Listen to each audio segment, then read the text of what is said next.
சிங்கம் ஒரு சிங்கம் எப்போ எதுலயும் பெக்யூலியர் தான். ஒரு முறை சிங்கம் கரிச்சிச்சதுன்னா அந்த சவுண்ட்ல ஒரு 8 கிலோமீட்டருக்கு சும்மா அதிரும், எல்லா திசைகளும் அதிரும். அப்படிப்பட்ட அந்த சிங்கம் வேட்டைக்கு மட்டும்தான் வெளியில வரும், வேடிக்கை பார்க்கறதுக்கெல்லாம் வெளியில வராது. வேட்டையில கூட உயிரோடு இருக்கிற மிருகங்களை தான் வேட்டையாடும். அதுலயும் பெரும்பாலும் தன்னை விட பெரிய சைஸ் உள்ள மிருகங்களை தான் குறி வச்சு தாக்கும், ஜெயிக்கும். எவ்வளவு பசியில் இருந்தாலும் உயிர் இல்லாததை, கெட்டு போனதை தொட்டு கூட பார்க்காது.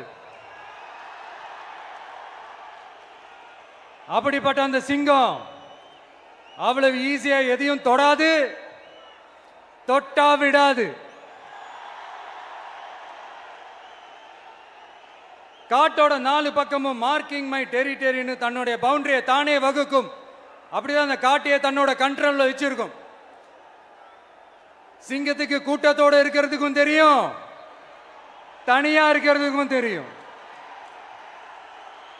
அப்படியே தனியா வரணும்னு நினைச்சாலும் அஞ்சாம அலட்டிக்காம சும்மா கெத்தா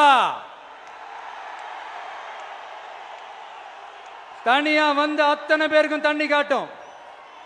எப்போ எதிலையும் தன்னோட தனித்தன்மையை இழக்கவே இழக்காது. Yes, a lion is always a lion.